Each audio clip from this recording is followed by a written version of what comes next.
Let's talk about that fight. They need to. Ortega's on the map, but I still feel like Yeah. I mean, it's quite the star power just yet, right? Yeah, that's the problem with this situation. Frankie Edgar is valiant. I'm glad he took a dangerous fight. You know what I mean?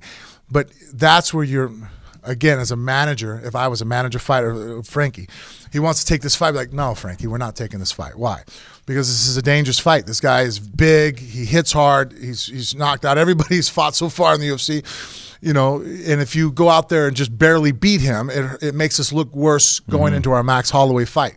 We're going to also take the time off. You're an older athlete. You've been fighting for a long time. You've earned your title shot. You've earned your place in UFC lore. You're going to be a fucking Hall of Famer. We don't have to give a handout to this kid Ortega to help him out. And I know what you're thinking. You're a warrior. You want to say no to battle. So guess what? You say you fucking hate me. I'm the manager that steps in and goes, nope, we have a contract together and I refuse to let him fight. So make me the bad guy. I'm the asshole. And I'm sure that he would look at me and go, you are the asshole. I want this fight. Well, guess what? I'm doing what's best for you.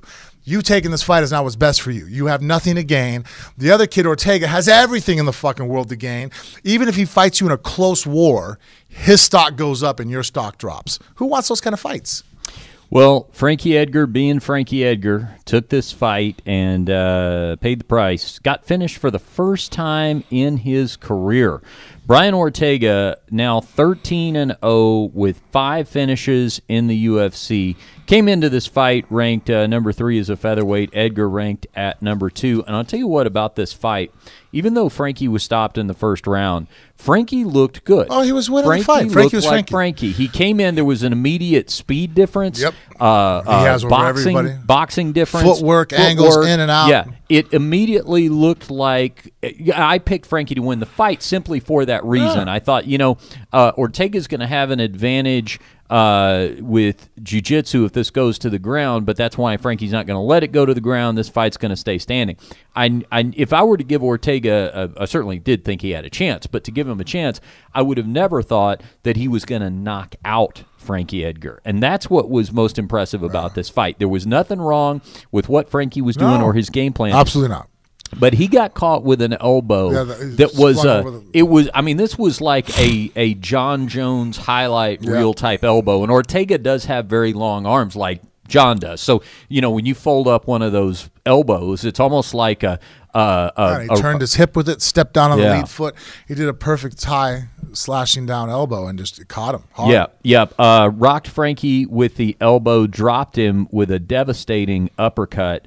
And as I said, becomes the first person to ever finish Frankie Edgar. And Ortega now has the longest finishing streak in the UFC with 6. That made his 6, and he's finished 10 out of his 14 wins. So with that, Ortega gets a shot at Max Holloway. Yeah, for Edgar. And again, it's no slot to Edgar. I felt that Edgar could have won the fight. If you'd have told me right now, okay, hey, real quick, they're about to fight in 5 minutes, bet. If they were to fight again tomorrow, I would still take Frankie Edgar because I think Edgar, honestly, the more over the years I've seen different fighters, I think Frankie Edgar might be the most skilled fighter in MMA ever as far as the prototypical perfect way to fight. His combinations, how he leads from takedowns to punches to kicks. If I had to sit there and you say, hey, Frank, it's the Matrix. We're going to download someone's programming into your brain right now. I'm like, oh, Frankie Edgar. I wouldn't even second guess you. No, Frankie Edgar. Demetrius Johnson. I'm like, Demetrius is awesome too. He's right there, but Frankie Edgar is just, to me, is just the only reason why Frankie Edgar has not been just, a 15-time defending world champion is just that the weight classes gaps are too fucking big. If you look at if you look at collegiate and international wrestling, they don't have 10-pound weight differentials at that size. Professional boxing, you can go up a difference of 3 or 4 pounds and you have a different weight class. Because when guys are smaller in correlation to their size or percentage, it's a bigger difference. Someone being 20 pounds bigger than me at 260 to 280, that's the difference of like a 5-pound difference down there at the 130s. 20 pounds my size, but then as you go down, it's in comparison and percentage of your body weight. It's like I can lose 5 pounds by skipping breakfast. You tell, Demetrius Johnson, hey, we need you to drop 5 pounds the next hour. He can't just skip breakfast. He's going to be bouncing around for a little while because 5 pounds in percentage to his weight.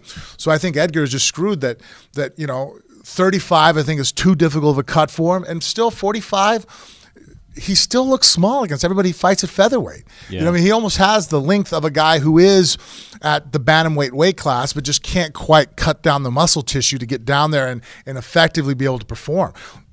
I'm a big fan of, in the future, just as the sport evolves, and we have so many fighters now, we need more weight classes. And I think that guys like Frankie Edgar suffer from the lack of. I mean, we can go through. I mean, there's guys. I mean, Cowboy Cerrone is one that if there was a 63-pound weight class, Cowboy Cerrone is the undefeated champ right now. You know what I mean? He just 170. He's just not that big of a welterweight. 55. He's so sucked down that he just doesn't fight himself sometimes. That's a 15-pound weight difference. If you had that in the middle, I think that guys like that would definitely benefit. And I think Frank Edgar is one of those guys. Yeah. Well, he's that's something for him to think about moving forward at this point, because he's one of those guys that, obviously former lightweight champion, but in terms of what's happened with him at featherweight, and I think it's been particularly dictated by the losses to Jose Aldo, he gets close, can't quite capture that title, and then gets bumped back down. He'll stay a top 5 contender, win a couple of more. That dude's dangerous, man. He's still, I mean, if I had to...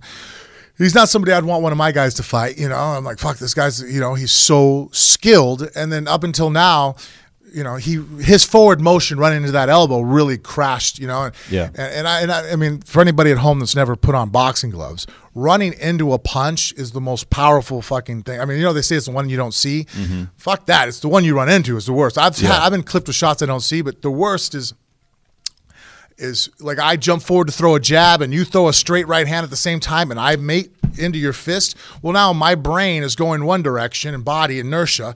I'm basically like a wide receiver over the middle, for an American football analogy. And you're that linebacker that sees me. And as I extend out to catch the ball, my body's heading west and now you send it going east. My brain is still going west. Mm-hmm. It's a massive concussion, and that's what really happened to Edgar in that fight.